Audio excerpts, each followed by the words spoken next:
저희가 이번에 이제 설날에 몇 년 만에 저희 이제 시골집에 갔다 왔어요. 이제 시골 저희 고향집에는 어머니만 계시고 이제 그 주변에 이제 저희 그 가족들이 형제들이 다 살아요. 근처에 이제 광주에서 살고 그다음에 목포에서 이제 살고 이제 그 두 군데 도시에 다 이제 살고 계세요. 그래서 이제 항상 가면 제가 어머니를 모시고 이제 큰형님 댁이 이제 목포에 있어서 목포로 이제 모시고 제가 가요. 그래서 하루는 어머님 댁에서 자고 고향에서 자고 그 다음날 제가 이제 차로 모시고 큰형 집에 항상 이제 그렇게 그런 패턴으로 항상 명절 때는 지내거든요. 지내는데 이제 뭐 예전에도 좀 느낀 게 있었지만 우리 어머니가 하나님을 믿었나?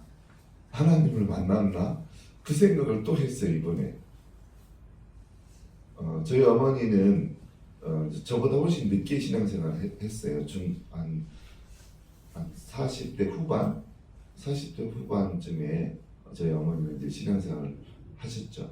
이제 저는 이제 5살 때부터 교회를 다녔기 때문에 제가 훨씬 더 많이 교회를 다닌 거죠. 그런데 이제 그 하루 이제 어머니하고 지내면서 이제 어머니가 신앙인인가 살아계신 하나님을 만나셨나 그런 의문이 들 정도로 어머니의 말이 되게 거칠고 쓰시면 안 되는 말들을 막 쓰시는 거예요. 단어들을. 그러니까 이제 그게 어떤 지역적인 특성도 있겠지만 그 다음에 그 말을 할 때 이제 그 지역의 특유의 그 단어들이 있잖아요. 뭐 예를 들어서 보통 뭐 거시기가 거시기하니까 거시기했다 그러면 이제 그쪽 사람들은 대충 알아듣거든요.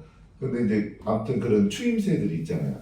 그 추임새가 신앙인으로서는 좀 적합하지 않는 그런 단어들을 많이 쓰는 게 이번에 제가 이제 좀 많이 느꼈어요. 예를 들면 이제 이런 단어들 있죠.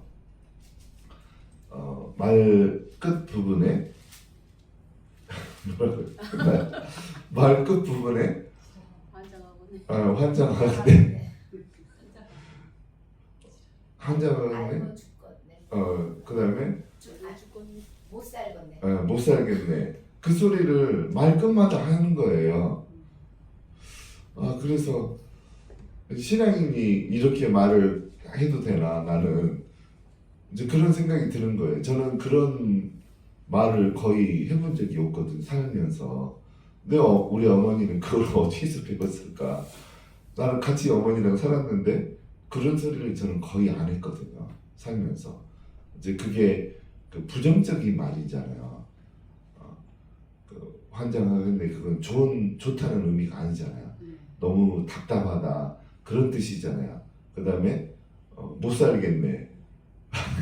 하나님을 믿는데 왜 못 살겠나 싶어요 저는. 그래서 그게 좀 도를 지나치게 그 말을 하시더라고요. 그래서 이제 한참 그 생각을 했어요. 어머님이 교회를 다니시는데 신앙은 어머니에게 어떤 영향력을 끼쳤나. 제가 보기에는 저희 어머니에게 이제 40대 후반부터 다니셨으니까 이제 거의 그래도 40년을 다니신 거죠. 저희 어머니가 40년 동안 교회를 거의 새벽 기도도 안 빠지고 그 모든 그 모임을 다 나가셨는데 뭘 배웠을까 과연 교회에서. 말하는 것만 40년 배웠으면 그런 말은 안 했을 건데 교회에서 도대체 뭐를 배웠나 그런 생각이 들어요.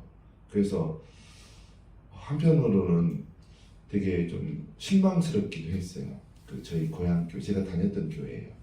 저희 고향 교회에 대해서 도대체 목사님은 뭘 설교를 하시고 뭘 가르치시나 너무 그게 안타까웠어요.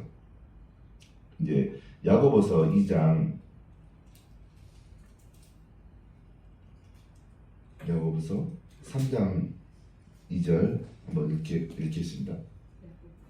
야고보서 3장 2절 우리가 다 말을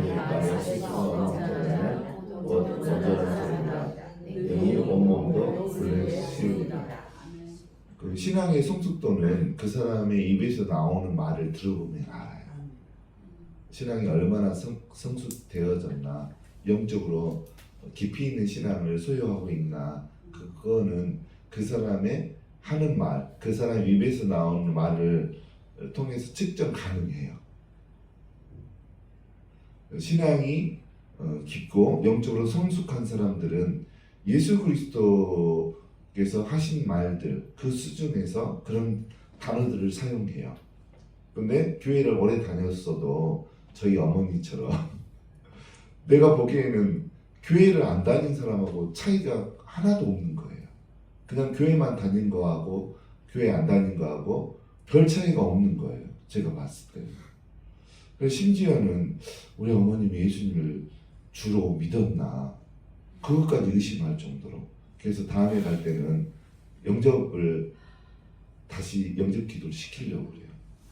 영접 안 한 것 같아요. 영접하면 그런 단어를 입에서 나올 수가 없거든요.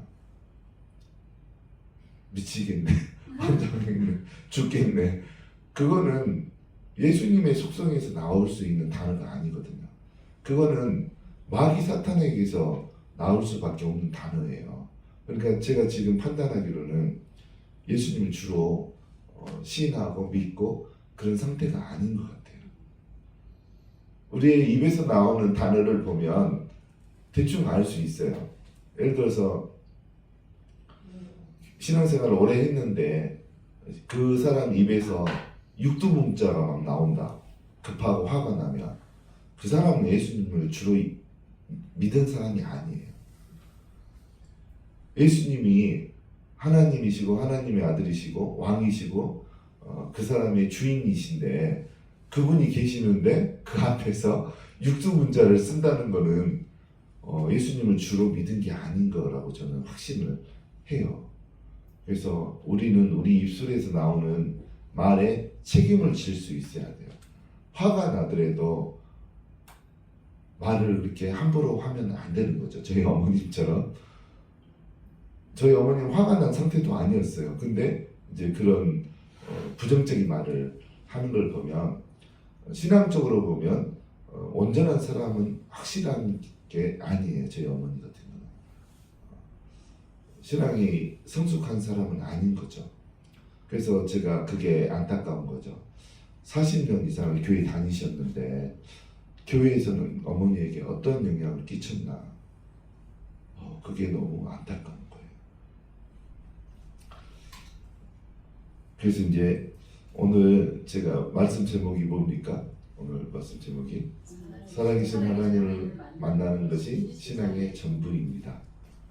제가 보니까 살아계신 하나님을 못 만난 상태에서 신앙생활 하시는 분들이 교회 안에 너무 많아요.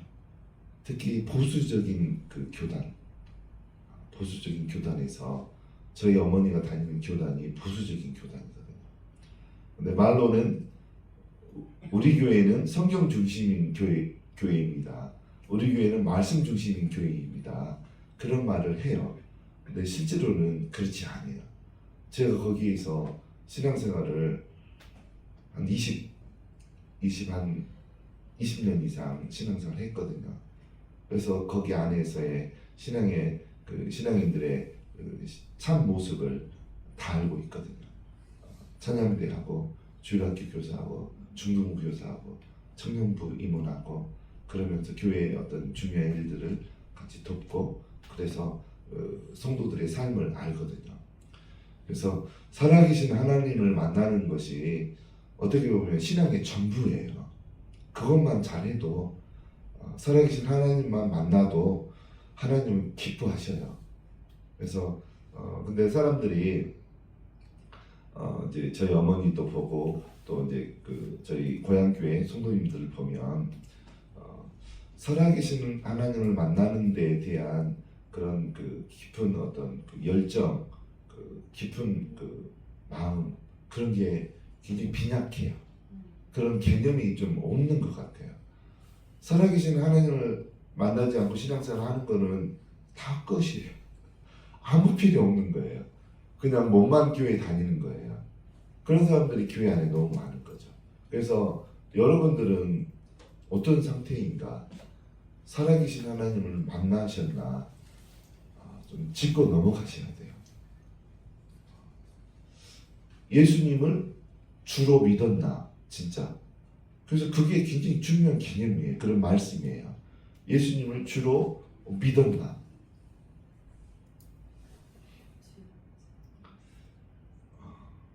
예수님을 주로 믿었다고 하면 그게 삶에서 나타나야 돼요. 나타나지 않는 것은 예수님을 주로 안 믿은 거예요.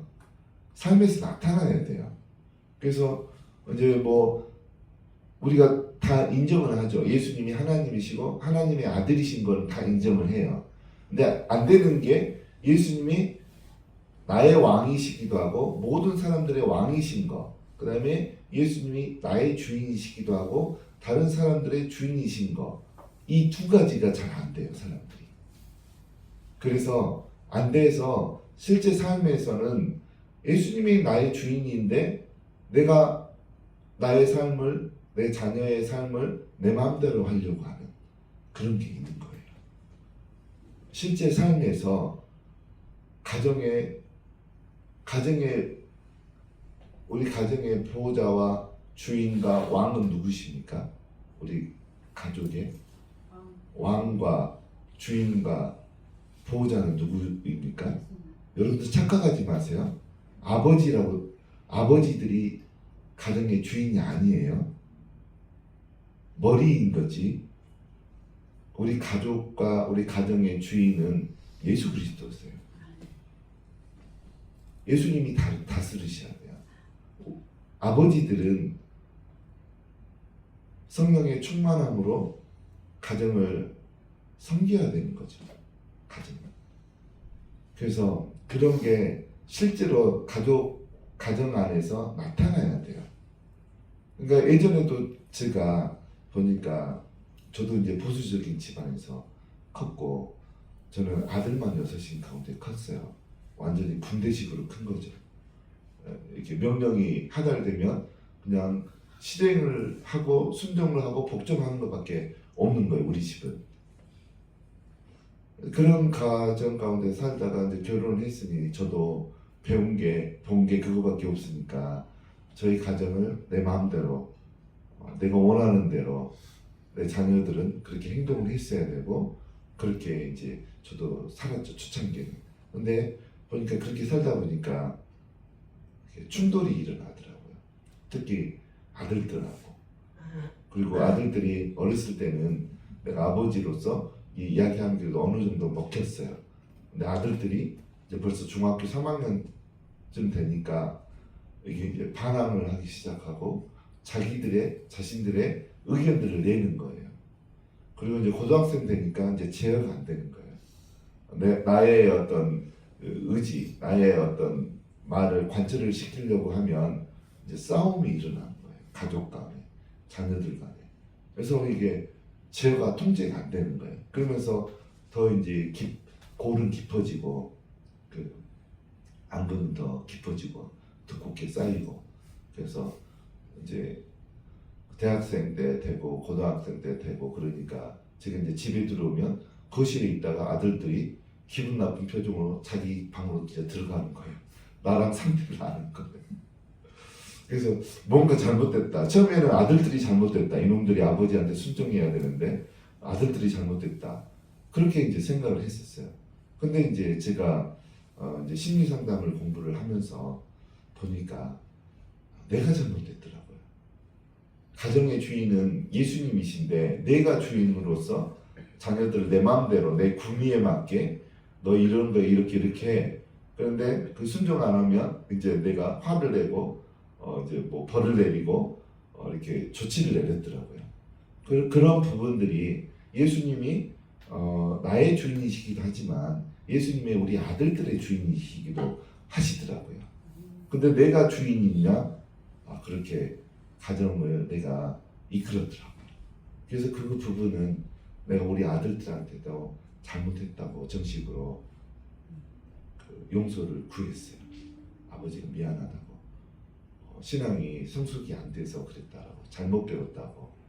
그래서 그 뒤로는 이제 그 아들들의 삶을 내가 이제 응원해주고 관심을 갖고 기도는 하지만 내가 정해서 너 이렇게 살아야 돼, 너 이렇게 해야 돼, 간섭 안 해요. 예수님과 의논해서 아들들이 잘 살기를 바라는 거지 내가 이제 지시하고 명령하고 그러지 않아요. 그거는 내가 할 것이 아니더라고요. 예수님이 우리 아들들의 주인인데 내가 주인이냐 그렇게 살았더라고요. 그래서 그 예수님이 나의 주인이시고 왕이신 것이 우리 삶 가운데서 진짜 나타나야 돼요. 나타나지 않는 것은 다 가짜예요. 삶에서 진짜 나타나야 됩니다. 그래서 이제 오늘부터라도 우리 자녀들의 삶을 너무 간섭하지 마시기 바랍니다. 그냥 기도하고 간섭할 시간 있으시면 하나님 앞에 나가서 하나님 우리 아들 우리 딸이 복된 삶을 살게 해주세요.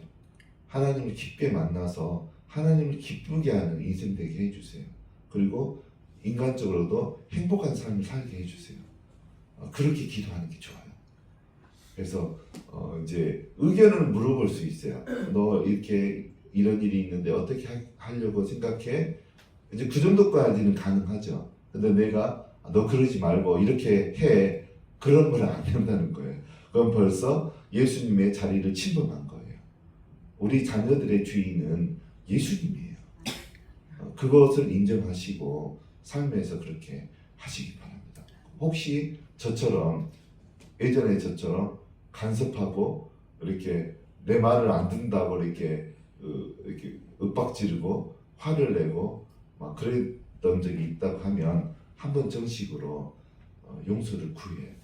내가 예전에 신앙이 잘못돼서 성장이 안 돼서 성숙하지 못해서 이렇게 생각했고 이렇게 너희들에게 강요를 했는데 이제 보니까 그게 잘못된 것 같더라. 그래서 이제 너의 삶은 예수님과 기도하면서 의논해서 예수님이 너의 주인이니까 예수님의 결제를 받고 모든 중요한 걸 결정하고 그랬으면 좋겠다. 그래서 이제 그렇게 살기를 아버지로서 나는 너를 보면서 바란다, 원한다. 그렇게 용서를 구하고 그런 말을 해주면 자녀들과의 관계는 회복이 일어나고 가정에서 하나님 나라가 이루어져요. 천국이 이루어져요. 하나님은 그걸 원하세요. 그래서 예수님을 주로 믿는 것은 그런 거예요. 예수님을 주로 믿는 것. 사도행전 16장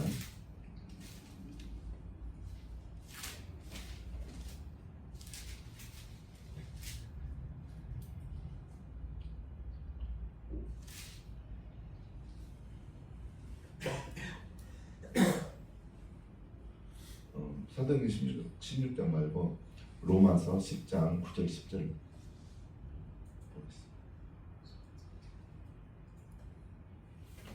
보겠습니다. 9절만 한번 읽어볼게요. 내가 만일 내게로 예수를 주로 신하며 또 하나님께서 그를 죽은 자 가운데서 살리신 것을 내 마음에 믿으면 원하리라. 저는 최소한 목사로서 저희 교회 교인들은 나중에 100% 다 구원 받았으면 해요. 근데 저희 고향 교회를 보니까 저희 어머니를 보니까 구원 안 받은 것 같아요. 그러면 그 교회 목사님의 책임이거든요. 저는 최소한 이건 하고 싶어요. 예수님을 주로 믿고 삶에서 그게 나타나셔야 돼요. 그래서 예수님이 하나님이시고 하나님의 아들인 거는 다 잘 하시는 것 같아요. 그걸 믿고 있어요, 다들. 그거는요, 악한 영들도 알고 있어요. 귀신들도 알아요. 예수님이 하나님이시고 하나님이 아들인 것을 인정을 해요. 근데 마귀와 귀신들은 뭐가 안 되냐면 예수님이 왕이신 거, 본인들의 왕인 거 인정 안 해요. 악한 영들의 왕은 누구예요? 귀신들의 왕은 누구예요? 사탄 마귀예요. 그러니까 예수님을 인정하지 않죠, 왕으로. 그 다음에 예수님을 자신들의 주인으로 인정하지 않아요. 마귀와 귀신들은, 악한 영들과 귀신들은. 악한 영들과 귀신들의 주인은 누구예요? 사탄이에요. 그러니까 예수님을 주인으로 인정하지 않아요. 그래서 이 세 번째, 네 번째를 우리가 명확하게 해야 돼요. 제가 다시 한번 묻겠습니다. 여기 계신 분들은 예수님이 여러분의 왕이시고 주인이신 것을 믿고 계십니까? 아멘. 네, 제가 보니까 100% 입을 벌려서 그렇게 하셨어요. 그러면 이제 삶에서 진짜 나타나야 돼요. 예수님이 명령하시면 왕이시니까 순종 복종밖에 없는 거예요. 예수님이 왕이시니까. 그걸 명령을 거역하는 것을 뭐라고 그래요? 불순종이고 거역이고, 조선시대 때 뭐 왕이 명령 내는데 명령 내리지 않으면 바로 옥에 갇히는 거죠. 또 이렇게 반란을 일으키면 바로 반역죄로 그 가족의 자손들까지 다 삼족이 멸하고, 또 심한 경우는 무덤까지 파헤쳐가지고 다 이렇게 참시를 하는. 그래서 여러분들 앞으로 예수 그리스도께서 말씀을 통해서, 성경 말씀을 통해서 명령으로 주시는 말씀들은 지켜서 행하시기 바랍니다. 그게 예수님을 왕으로 믿는 거예요. 그 다음에 이제 네 번째, 예수님이 여러분의 주인인 거 방금 고백을 했잖아요. 그러면 중요한 결정을 할 때 물어보시면 돼요. 예수님한테.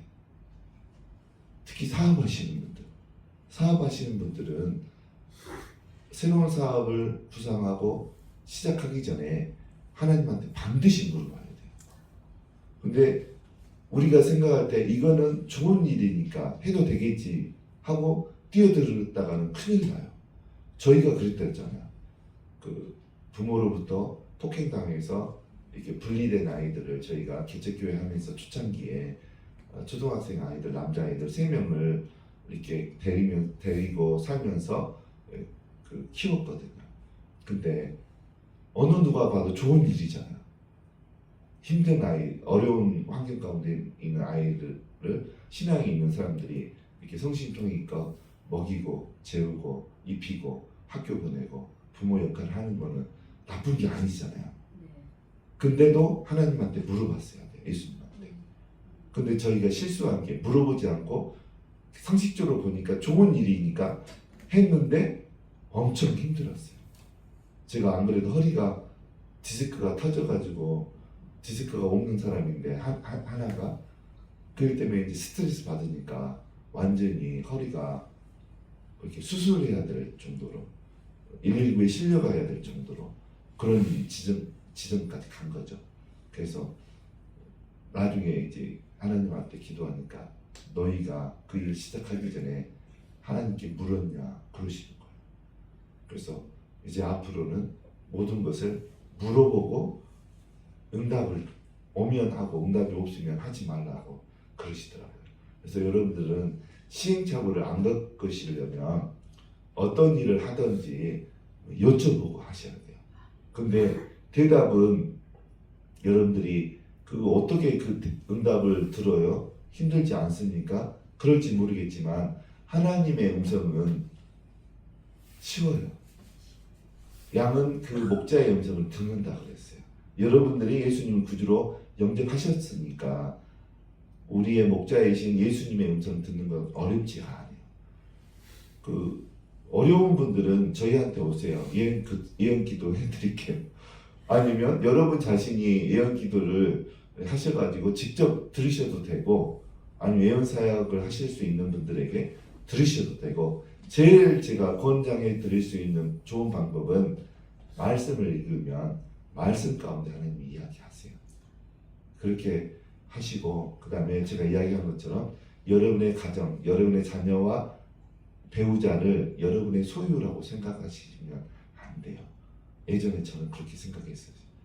저희 결혼할 때 저희 아내가 이제 신혼 때, 여러분도 그런 경험이 있나 모르겠지만 예전에는 그냥 혼자 살았는데 어느 날 눈을 딱 떴는데 여자가 자고 있는 거예요. 그래서 저는 여자랑 이렇게 자본 경험이 거의 없거든요. 형제만 6이었고 여자로 보는 저희 할머니랑 자본 경험밖에 없어요. 저는 할머니 방에서 항상 잤기 때문에. 근데 신혼 때 딱 눈을 떴는데 이렇게 눈을 뜨면 이게 꿈인지 생신인지 잘 구분을 못 하잖아요. 눈을 딱 떴는데 어떤 여자가 옆에 누워 있는 거예요. 이 여자가 누군가 싶었는데 결혼 때문에 이게 하나님이 같이 살라고 허락하신 나의 아내구나. 그걸 알면서 이게 되게 뭐죠? 공짜로 뭘 얻은 느낌?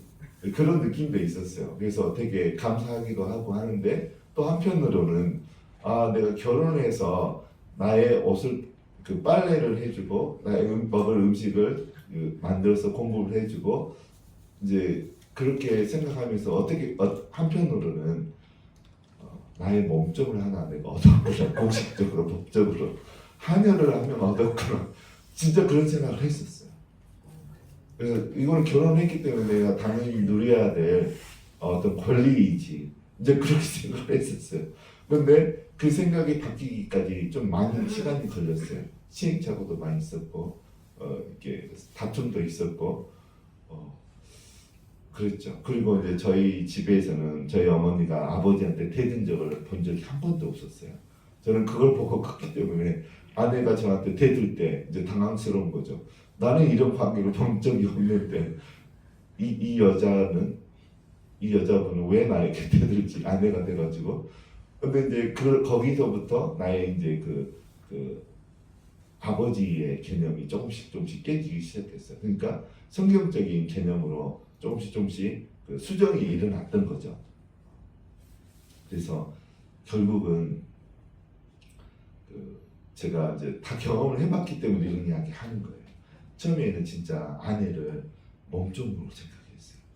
법적으로 하나님이 붙여주신 몸종이다, 하녀다, 밥 해주고 빨래주고 애들 키워주고 그렇게 생각했어요.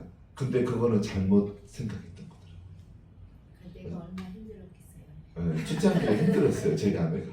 그래서 어디 갔는데 어떤 성회를 갔는데 여건하시는 분이 나를 딱 보더니만 왜 아내를 그만 갈구라고. 그걸 갈구니까 몸에 그 심각한 병이 생길 수 있는 그 앞 지점까지 와 있다고. 더 갈구면 아내가 심각한 질병이 생길 그 지금 앞에까지 왔다고. 그만 갈구라고. 그래서 제가 충격을 받았어요. 내가 별로 갈군 것도 없는데, 근데 생각해보니까 많이 갈궜더라고. 그러니까 나의 방식에 맞추기를 원했고 강요를 했더라고. 끊임없이. 저는 이제 먹는 게 중요한 사람이었기 때문에 계속 왜 냉장고 열어보고 왜 야채가 썩느냐, 이 상추가 들어간 지 2달이 됐는데 왜 물이 질질 흘러서 썩을 정도로 놔뒀느냐. 이제 여기는 근데 먹는 게 중요한 사람이 아니에요. 하루 종일 같이 있으면 한 끼도 안 먹을 때도 있어요. 저희 아내. 먹는 게 중요한 게 아니고 일하는 게 중요한 사람이에요. 근데 저는 먹는 게 중요한 사람이어서 그냥 끼니가 되면 먹어야 되는 거예요. 그래서 그런 기준으로 이게 왜 그렇게 안 사냐고 제가 강요를 했더라고요. 근데 지금은 그렇게 강요를 안 해요. 한 번씩 이렇게 점검해 주긴 하죠. 지금 냉장고에 뭐가 썩어가고 있네요, 사모님. 그러고 이제 그렇게 이제 언질은 주기는 해요. 그래서 나의 삶의 방식과 태도를 내 자녀와 배우자에게 강요하는 것도 내가 예수님을 주인으로 모신 사람들의 어떤 태도가 아니더라고요. 그래서 지금 바꿨어요. 자녀들에게, 아내에게 강요를 않고 오히려 아내가 뭘 좋아하나, 아이들이 뭘 좋아하나 그거를 감안해서 내가 이제 적극적으로 해주는 거, 섬기는 거, 그것을 이제 하려고 제가 마음을 먹고 첫 번째 했던 게 커피를 배웠던 거예요. 커피. 저는 커피가 몸에 안 맞는 사람이에요. 먹으면 이게 그 위가 조금 뭐죠? 그 위벽을 긁는다고 하나요? 카페인이. 그래서 속이 시려워요. 이렇게 한 잔 이상 하루에 먹으면. 근데 이제 처음에 커피를 제가 좋은 커피를 아내 사모님에게 이렇게 접대를 하려면 내가 많이 먹어봐야 되잖아요. 그래서 한참 먹을 때는 3잔, 4잔 먹고 나면 이제 속이 시려워가지고 그런 적도 많아요. 그래서 지금은 이제 더 좋은 커피를 이제 접대해주기 위해서 로스팅도 배우고 드립하는 것도 배우고 한 3년을 제가 시간을 들였던 것 같아요. 그래서 지금은 이제 저는 커피는 안 마실 때가 많아요. 근데 날마다 한 잔 이상은 저희 아내는 마셔야 돼요. 그래서 제가 아내를 이렇게 섬기기 위해서 시작했다고 첫 번째가 이제 커피 내리는 거. 그다음에 두 번째가 이건 안 적어도 됩니다. 안 주는 거. 두 번째가 김장을 내가 하는 거 혼자. 그래서 재작년에는 혼자 했어요. 그래서 작년에도 혼자 하려고 그랬는데 음식 솜씨가 뛰어나신 두 군사님이 오셔가지고 내가 굳이 할 필요가 없겠더라고요. 그래서 교회 것까지 원래는 작년에 제가 혼자 하려고 그랬어요. 근데 이제 그래서 그 이제 김장하는 걸로 이제 아내를 편하게 해드리려고 주려고 이제 했던 거죠. 그래서 여러분들 그 아버지는 섬기는 자예요. 예수님도 섬기기 위해서 왔다 그랬어요. 왕으로 주인으로 군림하기 위해서 온 게 아니고 예수님은 본을 보이셨잖아요. 큰 자는 섬기는 자가 큰 자라고 그랬어요. 그래서 아버지들은 섬겨야 돼요. 자녀들이 필요한 게 뭐가 있나 가끔씩 물어보고 그게 필요해 하고 이렇게 공급해주고 또 아내에게 아내가 뭘 좋아하나 뭘 이렇게 배우자가 해주기를 원하나 그거를 아내의 뜻을 살피고 이렇게 섬기는 거 그것을 하나님이 기뻐하십니다. 그래서 그렇게 하는 게 삶에서 예수님을 주님으로 섬기는 자의 모습인 거예요.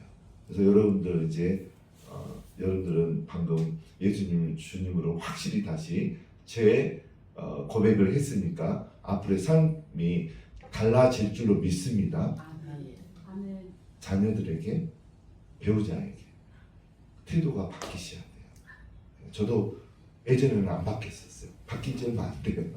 바뀐 지 한 5년 정도밖에 안 돼요. 그 전에는 그러니까 가짜 신앙생활 한 거예요. 살아계신 하나님을 제대로 못 만난 거예요. 성경은 많이 읽었지만 그 말씀이 내 삶 가운데서 내 발톱까지 손톱까지 내 모세가 끝까지 말씀이 침투가 안 됐던 거예요. 그냥 머리로서 말았던 거예요. 내 가슴 심장으로 내려와서 내 손이 움직이지 못했던 거죠. 근데 이제 한 몇 년 전부터는 이제 손까지 갔어요. 말씀이. 그래서 이제 섬기기로 작정을 하고 진짜 섬기고 있어요. 그래서 여러분들이 그런 모습을 하나님 앞에서 보이셔야 됩니다. 그래서 이제 오늘 이제 서론이 지금까지 서론을 했네요. 이제 살아계신 하나님을 만나려면 어떻게 해야 되나? 요한복음 본문 오늘 좀 짧게 굉장히 빠른 속도로 하도록 하겠습니다. 살아계신 하나님을 그래서 만나야 돼요. 살아계신 하나님을 만나려면 첫 번째 있어야 될 부분이 있어요. 어떤 걸까요? 오늘 본문에도 나와요. 예수님이 갑자기 누구에 대해서 계속 이야기를 하고 있어요. 오늘 본문에 보면 보혜사 성령님에 대해서 이야기를 해요.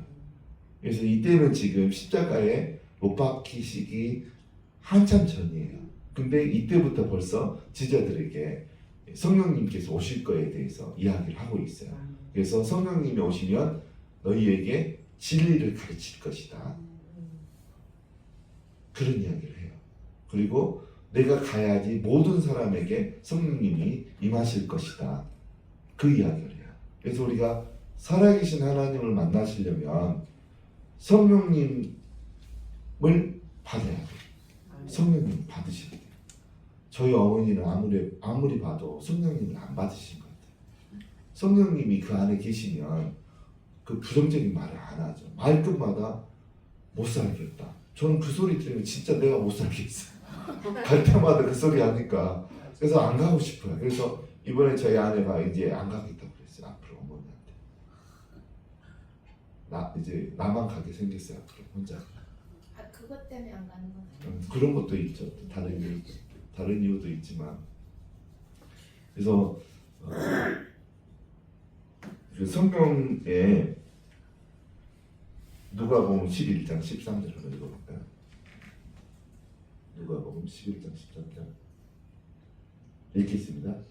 너희가 알지라도 무엇을 자기에게 줄 줄 알고 하물며 너희가 아버지께서 구하는 자에게 선물 주시지 않겠느냐. 우리가 아까 예수님을 구주로 시인하고 믿었잖아요. 그러면 성경에 믿음과 동시에 성령님이 들어간다고 그랬어요. 우리 안에 들어간 영은 세 가지 영 중에 어떤 영이 들어간 거예요? 나의 영, 악한 영, 성령. 예수님을 영접했는데 악한 영이 들어갈 수는 없는 거예요. 나의 영은 원래부터 있었어요. 여러분 영은 여러분 안에. 그럼 성령님이 들어가신 거예요. 더 구체적으로 말하면 성령님인데 예수님을 구주로 영접할 때 들어간 영은 누구의 영이에요? 예수님의 영. 예. 제일 구체적으로 말하면 예수님의 영이 들어간 거예요. 다르게 말하면 성령님, 하나님의 영이 들어간 거예요. 그래서 그 성령님이 우리 안에 계시는 어떤 차원이 있어요. 그 다음에 그것만 있는 게 아니에요. 사도행전 1장 8절 한번 읽어볼까요? 오직 성령이 너희에게 임하시면 너희가 권능을 받고 예루살렘과 온 유대와 사마리아와 땅끝까지 이르러 너희 증인이 되리라. 여기에서 이제 또 보면 성령이 임하신다라는 표현이 있어요. 이거는 이제 마가의 다락방에서 이 일이 실제로 이루어졌거든요. 사도행전 2장에서. 그래서 여기에서 성령이 임하는 것은 위로부터 임하시는 예수님을 구주로 영접하는 성령님 같은 성령님인데 조금 달라요. 좀 달라요. 그래서 여기에서 말하는 성령이 임하실 때는 주로 권능과 능력이 동반되는 그런 차원이에요. 그래서 이 두 가지의 영역에서의 성령님을 우리는 다 경험해야 돼요. 일단 확실한 것은 예수님을 구주로 믿고 영접한 사람들은 내주하시는 성령님이 이미 계셔요. 여러분이 못 느껴도 상관없어요. 이미 계셔요. 그래서 언제 그 성령님이 작동을 하시냐면 이제 이럴 때 작동을 하셔요. 마태복음 3장 16절 17절 이럴 때 읽겠습니다. 예수께서 침례를 받으시고 곧 물에서 올라오시되 하늘을 열고 하나님의 성령이 비둘기가 지내려 자기 이름을 도와주시는 하늘로부터 소리가 있어 말씀하시되 내는 자의 사랑이 되기를 하시라. 우리 안에 예수님을 구주로 믿고 영접할 때 성령님이 들어가신다 그랬잖아요. 근데 그 성령님이 나에게 말할 때가 있어요. 그 음성을 듣는 게 살아계신 하나님을 만나는 거예요. 저는요 22살 때 이제 군대 생활할 때 부흥 집회가 있었어요. 근데 그때 부산 쪽에서 오신 목사님께서 부흥 강사 목사님께서 이제 한 3박 4일 옛날에는 새벽에도 부흥회가 있었고 그 다음에 아침에 그 다음에 점심 먹기 전에 그 다음 점심 먹고 난 다음에 그 다음에 오후에 그 다음에 저녁에 하루에 막 6, 7번씩 부흥 집회를 하면 그거를 3박 4일 내내 했었어요. 제 군대 생활할 때 그런 일이 있었어요. 부흥회가. 근데 거기에서 부흥회를 딱 참석하고 있었는데 그 목사님이 부산에서 오신 목사님이 에스겔서 37장 말씀으로 설교를 하고 있었거든요. 근데 그 설교 내용이 마른 뼈들이 생기가 들어갈 때 그 군대가 되고 사람이 되고 그런 내용이었어요. 그 설교를 하고 있었는데 내 속에 예수님 내가 영접했을 때 들어간 그 성령님이 처음으로 여기 17절에 나오는 것처럼 말을 했어요. 나한테. 무슨 말을 했냐면 하나님은 사랑이시고 너를 사랑하시고 하나님은 너의 아버지시다. 예수님이 너 때문에 십자가에 못 박혀 돌아가셨다. 그게 그 성령을 읽었던 말씀이 생각나서 이렇게 알아진 게 아니고 음성이 들렸어요. 그 음성이. 하나님은 살아계시고 사랑이시고 너는 죄인이었는데 그 죄 때문에 예수님이 오셔가지고 너 대신 죽었기 때문에 너는 구원을 받았다. 너의 아버지는 하나님이시다. 그 음성이 들렸어요. 그래서 제가 그 부흥 집회에 참석했다가 그 말씀이 아니었어요. 목사님이 전하는 말씀은. 근데 그 말씀하고 상관없이 그 음성이 들려가지고 제가 그때 막 울었어요. 목사님은 설교하고 있는데 나는 그냥 콧물이 눈물 다 흘리면서 막 울었어요. 꺼이꺼이 울었어요. 감격해서. 그렇게 해서 저는 살아계신 하나님을 저 22살 때 그때가 2월 12일이었어요. 그래서 저는 생일이 2개거든요. 그래서 매년 2월 12일 하고 제가 태어난 날 생일하고 2개를 저는 그 기념을 해요. 특히 제가 영적으로 하나님을 만났던 2월 11일 날은 하루 금식을 해요. 그래서 그 음식값 요즘에 한 10,000원, 12,000원 하잖아요. 그것을 3끼로 계산해서 봉투에 넣어놔요. 그래가지고 이제 다니다가 어려운 분들, 노숙자나 그런 분들이 있으면 그냥 드려요. 식사하시라고. 그거를 오랫동안 그렇게 했었어요. 그래서 여러분들 살아계신 하나님을 만나려면 성령님께서 역사해야지만, 성령님께서만 그 우리에게 음성을 들려주셔야지만 살아계신 하나님을 만날 수 있어요. 내 힘과 능력으로 만날 수 없어요. 살아계신 하나님을 만나려면 성령님께서 깨닫게 해주셔야 되는 거예요. 성령님께서 그걸 이제 계시해 주신다, 그거죠. 그래서 아직 이제 여기에는 이제 성령님의 음성을 아직 못 들어본 분들도 계시요. 아직 제가 보기에는 또 교회는 오래 다녔지만 아직 성령님의 그 소리, 예수님에게 그 성령님께서 하셨던 그 소리, 하늘로부터 소리, 이는 내 사랑하는 아들이요 내 기뻐하는 자니라, 그 음성, 성령님이 임할 때 그 음성이 들렸거든요. 그래서 여러분에게도 그 이런 여러분 개인에게 하시는 그 음성이, 하나님의 음성이 들리시기를 주의 이름으로 축원드립니다. 그때 살아계신 하나님을 만나는 게 시작이 되어지는 거예요. 그래서 하나님이 살아계신 것 같다, 그 느낌만으로는 부족해요. 명확한 음성이 들려져야 돼요. 너는 내 아들이야. 내가 너 때문에 예수님을 이 땅에 보내서 죽게 했어. 그 음성이 들려야 돼요. 그거는 성령님의 임할 때만, 성령님이 임할 때만 그 음성이 들려요. 그래서 이제 제가 나중에 이제 청년이 돼가지고 서울로 올라가가지고 예배를 드리는데, 하영종 목사님이 설교를 하고 있는데 저희 항상 2층에서 예배를 드렸거든요. 2층에서 예배를 드리는데 이쪽 가까운 쪽에 어떤 청년이 목사님이 설교하고 있는데 일어나면 안 돼요. 근데 그 청년이 일어나가지고 손을 번쩍 들고 뭐라고 하는지 아세요? 하나님은 살아계신다. 하나님이 지금 나한테 이야기했다. 나는 하나님의 아들이라고. 하나님이 살아계신다라고 막 소리 지른 거예요. 그 시간에 그 청년은 하나님 만난 거예요. 성령님의 음성을 들은 거예요. 하나님은 살아계신다라고 막 소리를 지른 거예요. 그러니까 하영규 목사님이 어떻게 할게요? 장로님들이 가서 잡아 앉히지 않았어요. 하영규 목사님이 그냥 놔두라 그랬어요. 아시는 거예요. 성령님이 임해서 하나님의 음성을 듣고 있구나, 저 청년이 아는 거예요. 저도 그 감격이 있었거든요. 그냥 자동으로 손이 올라가요. 하나님을 만나게 되면. 그래서 그렇게 성령님께서 임하시면 살아계신 하나님을 만날 수 있어요. 두 번째 방법이 뭘까요? 살아계신 하나님을 만나려면 신명기 4장 29절 한번 읽겠습니다. 읽어볼게요. 그러나 내가 거기서 내 하나님 여호와를 찾게 되니 만일 마음을 다하고 뜻을 다하여 그를 찾으면 만나리라. 저는 부흥 집회 하기 전에 이제 그 대학교 1, 2학년 마치고 이제 휴학하고 군대 간 거거든요.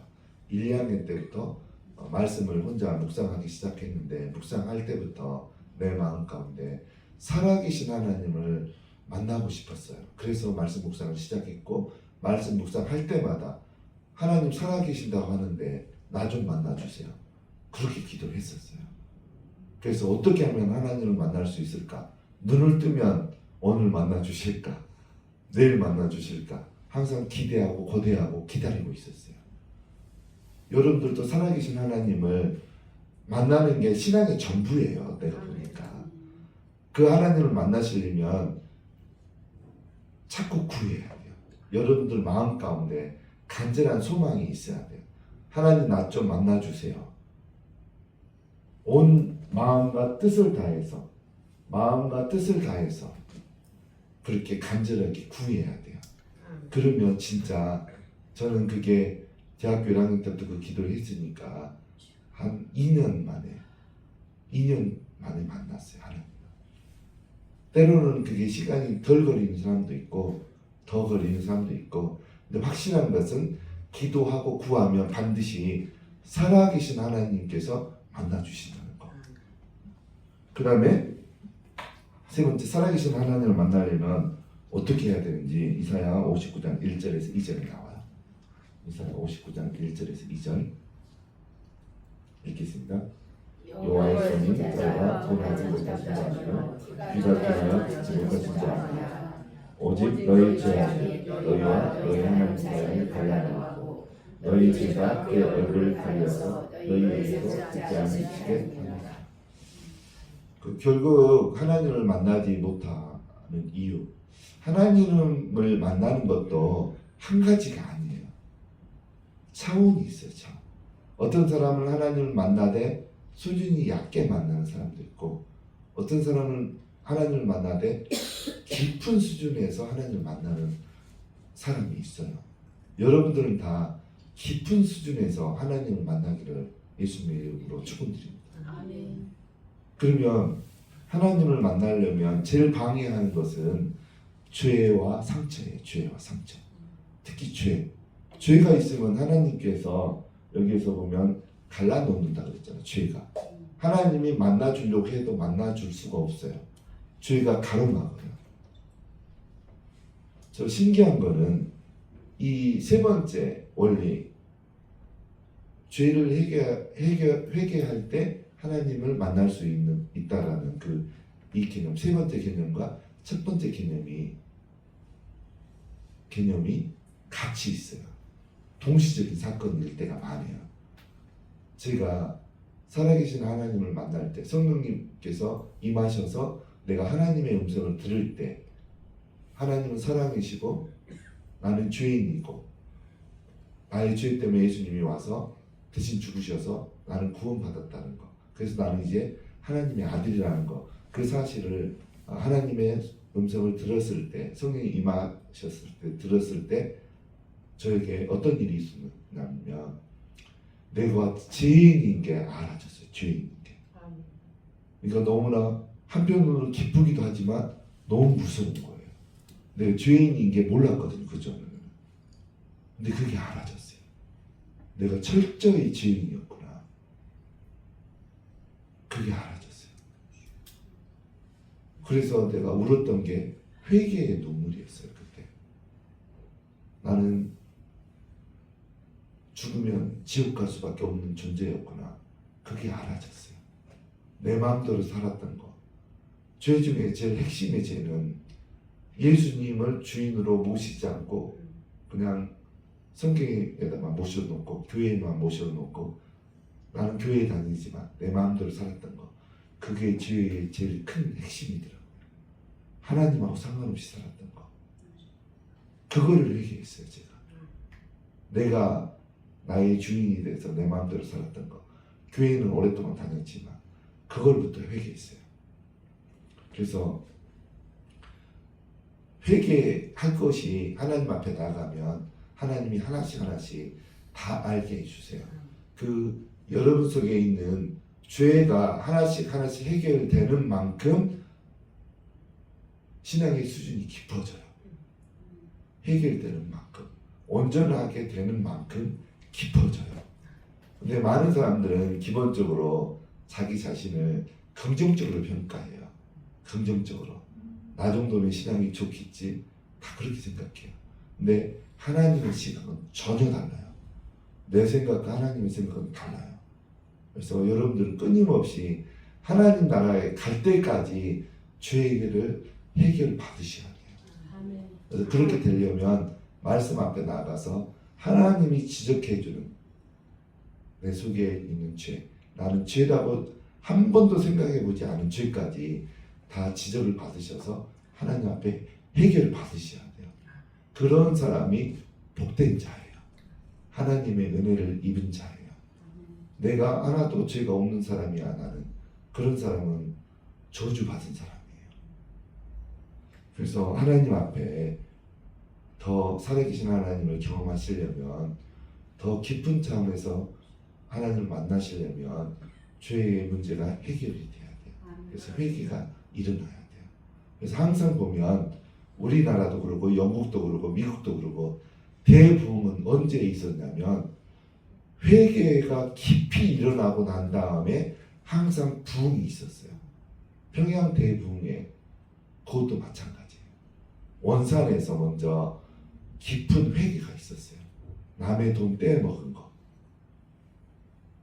어떤 목사님이 미국 가면서 내 아들 그 유산을 주면서, 자기 유산을 주면서 아들 좀 잘 가르치라고 한 거, 그걸 떼먹었대요.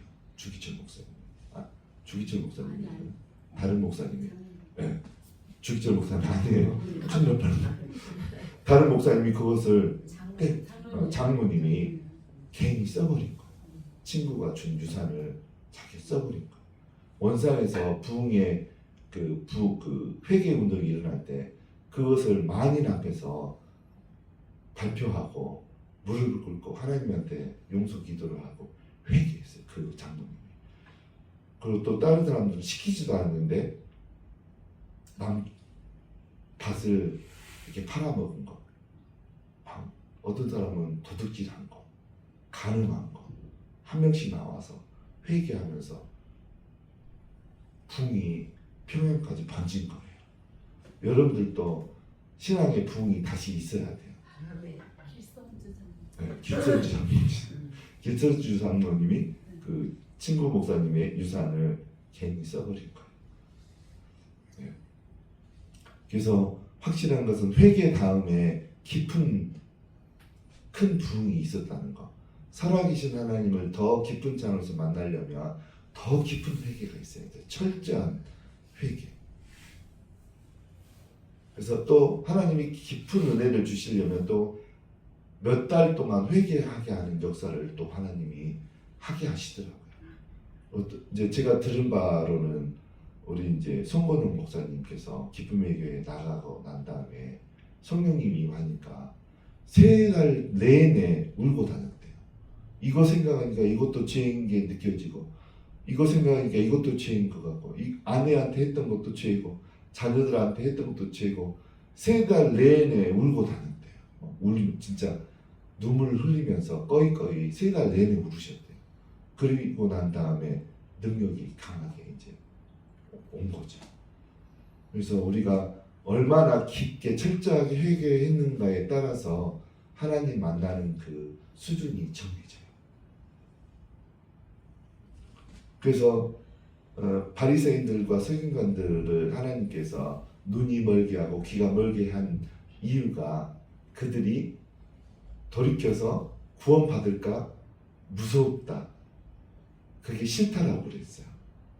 왜 그랬을까요? 그들은 회개하는 사람들이 아니었어요.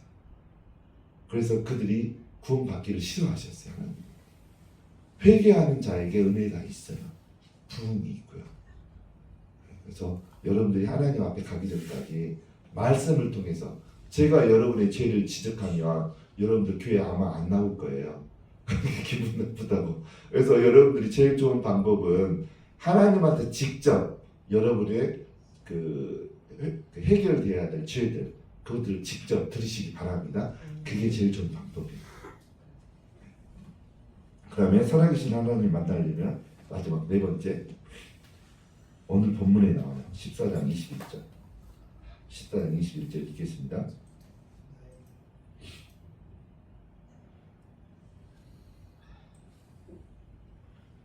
이렇게 같이 읽겠습니다. 나의 계명을 지키는 자가 나를 사랑하는 자는 내 아버지께 사랑을 받을 것이요 나도 그를 사랑하여 그에게 나를 나타내리라. 여기 분명하게 쉽게 나와 있잖아요. 하나님을 사랑하는 자에게 하나님은 하나님 본인을 나타내시겠다고 하시는 거예요. 그러면 여기에 또 친절하게 하나님을 사랑하는 게 추상적인 거잖아요. 구체적으로 설명이 되어 있어요. 뭡니까? 하나님을 사랑하는 것은 곧 하나님의 계명을 지키는 것이 하나님을 사랑하는 거라고 쉽게 친절하게 다 나와 있어요, 성경에. 그래서 마귀나 악한 영들은 하나님의 말씀을 안 지켜요. 말씀에 그런 게 있다는 건 알지만 안 지켜요. 우리가 하나님의 진정한 자녀들이 되려면 지켜야 돼요.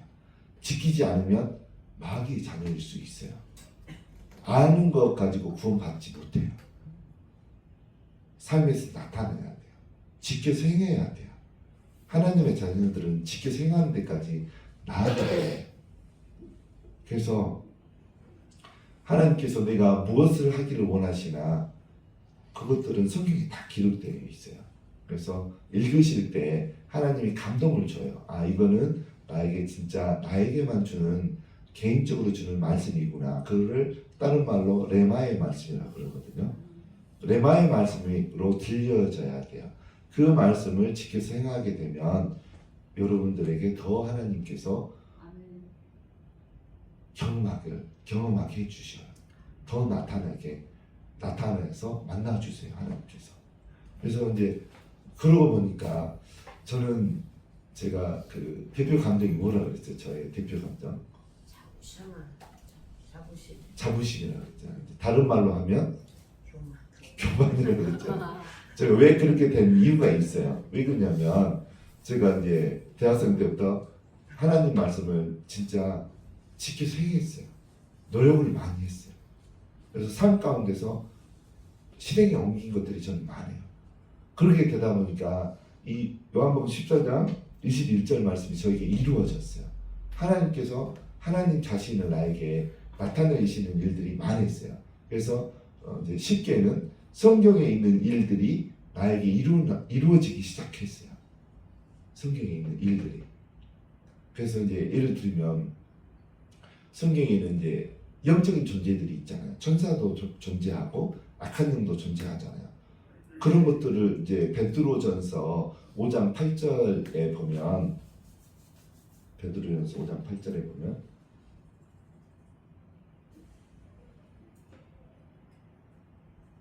읽겠습니다. 근시나 되어라 너희 대적마귀가 오는 터널같이 돌삼키며 30자를 찾나니.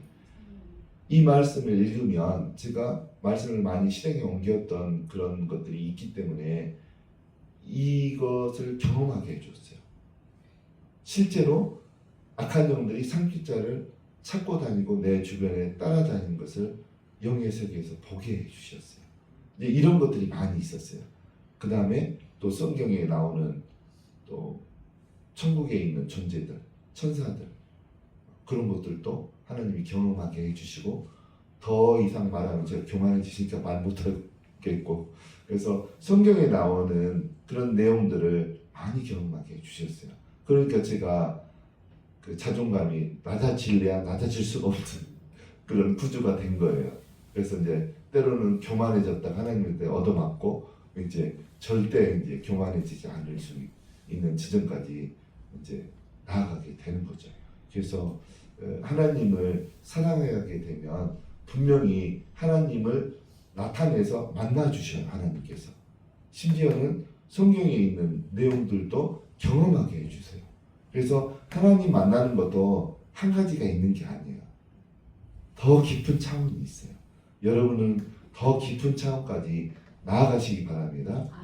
그렇게 하시기 원하고 그 다음에 이제 마지막으로 이제 그 성령님께서 아까 사도행전 1장 8절에 보면 위로부터 임하시는 성령님이 있다라고 그랬잖아요. 그러면 그 부분에 대해서 약간만 제가 언급을 하고 오늘 말씀을 마치도록 하겠습니다. 사도행전 2장 1절에서 4절까지 한번 이렇게 좀 빠른 속도로 읽겠습니다. 오순절 날이니 이미 이름에 그들이 대하여 사는 것을 모였더니 어린이 하늘로부터 급하고 강한 바람 같은 소리가 있어 그들이 앉은 온 집에 가득하니 마치 불의 곁처럼 갈라진 것들이 그들에게 보여 각 사람 위에 하나씩 임하여 있더니 그들이 다 성령의 충만함을 받고 성령이 말하게 하시는 따라 다른 언어들로 말할 수 있었다.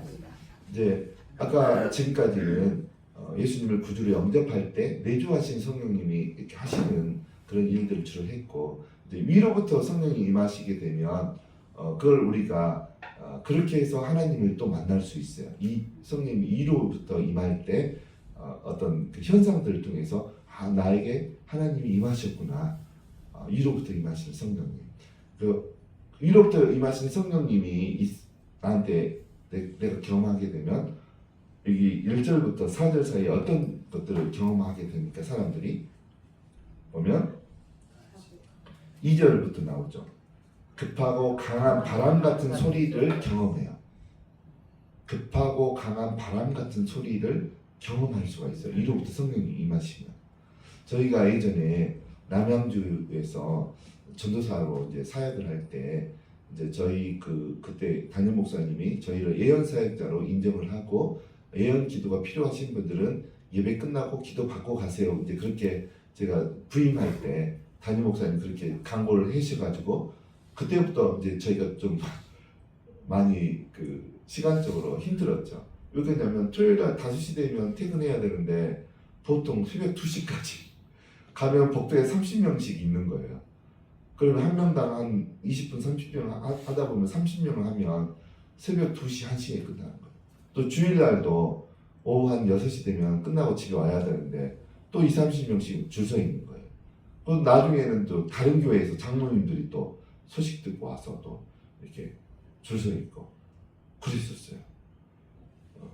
그래서 이제 보니까 그때 우리 교회 장로님, 그때 제가 전도사 할 때 우리 교회 장로님하고 사모님이 기도 필요하다 그래서 겨울이었어요. 거기는 커튼이 있었는데 기도를 했는데 기도하고 난 다음에 그 장로님이 보니까 기도 중에 자꾸 눈을 떠서 이렇게 둘레둘레 쳐다보는 거예요. 그래서 물어봤어요. 장로님 기도 받을 때 어떻게 눈을 떠가지고 이렇게 둘레 이렇게 쳐다봤다고 하니까 뭐라고 그러시냐면 시원한 바람이 불었대요. 겨울이니까 창문을 열었겠어요? 안 열었죠. 에어컨 틀었겠어요? 겨울인데 안 틀었어요. 근데 갑자기 시원한 바람이 이게 머리카락도 움직이고 불었다는 거 분명히. 그래서 누가 선풍기처럼 다 짚어가지고 봤다는 거예요. 그러니까 성령님 임하시면 바람처럼도 움직이세요. 바람처럼. 어떨 때는 소리도 나고 이게 진짜 이렇게 이런 뭐 식물 이파리도 움직이고 그럴 수 있어요. 성령님 임하시면. 오순절 다락방에서 진짜 그런 일이 있었던 거예요. 그다음 두 번째, 성령님이 위로부터 임하시면 사람들이 바람이나 소리로 느낄 수 있고, 두 번째 뭐로 느낄 수 있습니까? 2절에 3절에 보면 불을 경험해요. 불. 혀처럼 생긴 불을 경험한 거예요. 그래서 때로는 막 머리 위에 있는 게 불이 보이기도 하고 그래요. 실제로요. 우리나라에 그 부흥이 임했을 때 미국에도 그런 일이 있었고 소방차들이 출동한 일이 벌어졌어요. 사람들이 교회를 보니까 교회 지붕에 불이 붙은 거예요. 그러니까 저 나라에서 소방관들이 출동했는데 실제 불이 아닌 거예요. 근데 눈에 보이는 불처럼 성령의 불이 임한 거예요. 교회에. 그러니까 그 불은 눈에 보일 수도 있는 불이에요. 이 불이. 눈에 안 보이면 느낄 수도 있죠. 불이 내 몸에 닿으면 어떤 느낌이 들까요? 뜨겁잖아요. 그래서 이제 불이 위로부터 임하면 뜨거운 게 느껴질 수도 있어요. 눈에 보일 수도 있고 때로는 눈에 보이면 진짜 우리 교회가 기도를 열심히 하는데 교회 건물에 불이 붙었다 그러면 소방차 출동할 거예요. 한번 그래봤으면 좋겠어요. 진짜 그런 적이 있어요. 우리나라에도 있고 미국에도 그런 일이 있고. 그러니까 성령이 임하시면 불이 경험되어지기도 하는데, 근데 이제 사도행전 9장에 보면 사도 바울은 다메섹 도상에서 뭘 경험했습니까? 빛을 경험했어요. 이종선 목사님도 빛을 경험을 했더라고요. 그리고 데이비드 호킨스 박사님도 빛을 경험하고 쳐다만 봐도 정신분열이 치유가 되는 그런 능력을 받았더라고요. 그래서 이 빛은 불의 같은 일종이에요. 불과 빛과 전기는 같은 성질이에요. 그래서 때로는 성령님이 임하시면 전기도 느끼는 거예요. 전기. 저는 주로 전기를 많이 느껴요. 성령님이 임하시면 내 몸에서 전기가 느껴져요. 찌릿찌릿하면서 기분 나쁜 전기는 아니에요. 찌릿찌릿하면서 어떤 분은 불도 느껴지고 뜨겁기도 하고 어떤 사람은 빛이 보이기도 하고 성령님이 위로부터 임할 때 그런 느낌을 받는 거예요. 그래서 저는 여러분들이 여기 계시는 분들이 위로부터 임하시는 성령님 이런 경험도 했으면 좋겠어요. 왜 그러냐면 그러면 신앙이 더 굳건해지거든요. 하나님께서 살아계신다는 게 더 확실하게 믿어지거든요. 그때. 그러니까 저는 될 수 있으면 성경에 있는 것들은 다 경험해 보시기를 주님의 이름으로 축원드립니다. 그게 신앙에 도움이 많이 돼요. 우리 어머니도 이런 소리를 들어야 되는데 우리 어머님이 다닌 교회는 이런 사도행전 2장 설교 안 하거든. 성경에 있는 건데 이런 말을 안 하거든. 그래서 한 번은 제가 모시고 와야겠죠. 교회. 네. 그래서 오늘 이제 제가 요한복음 14장 16에서 26절 말씀을 통해서 살아계신 하나님을 만나는 것이 신앙의 전부입니다. 말씀의 제목으로 말씀을 전했습니다. 진짜 살아계신 하나님을 만나는 게 신앙의 전부인 것 같아요. 진짜 전부예요. 많은 사람들이 살아계신 하나님을 만나지 못했어요. 그리고 만나서도 수준이 약해. 낮은 수준에서 만났어요. 그러니까 말씀을 계명을 지켜서 사는 게 삶 가운데서 없는 거예요. 그러니까 또 하나님을 더 깊게 못 만나는 거예요. 여러분 하나님 이미 만나시기로 작정하고 교회를 나오셨으니까 깊게 좀 만났으면 좋겠어요. 여러분들 하나님을 깊게 만나면요 기적도 많이 경험해요. 내가 강구에서 만나는 기적보다 하나님을 깊게 만날 때 나에게 그냥 자동으로 주어지는 기적이 더 클 거예요. 무슨 말인지 좀 감 오십니까? 내가 하나님을 깊게 만나지 않은 상태에서 그냥 내가 죽을 둥 살 둥 기도하에서 얻는 기도의 응답보다 내가 깊은 수준에서 하나님을 경험하고 만났을 때 그때 살짝 기도하는 거하고 그때 살짝 기도하는 게 더 능력 있는 기도, 응답을 받는 기도가 돼요. 하나님은 말씀을 지켜서 행하는 사람에게 하나님은 더 은혜를 부어주시거든요. 기도의 응답도 더 주세요. 그래서 여러분들 당면한 현재의 문제 이렇게 땜빵식으로 가로막는 데에만 급급하지 마시고 하나님을 깊게 만나는 데 1차적으로는 거기에 모든 것에 영향을 다 쏟기 바랍니다. 그러면 여러분들의 삶이 신앙생활뿐만 아니라 여러분의 삶도 윤택해져요. 만족감이 있게 되고 행복감이 되고 여러분이 해결을 해야 될 문제도 쉽게 해결될 줄로 믿습니다. 그래서 이런 삶을 살기를 주님의 이름으로 축원드립니다. 기도하고 헌금 기도하고 이어서 통성으로 좀 더 짧게 저희가 기도하도록 하겠습니다.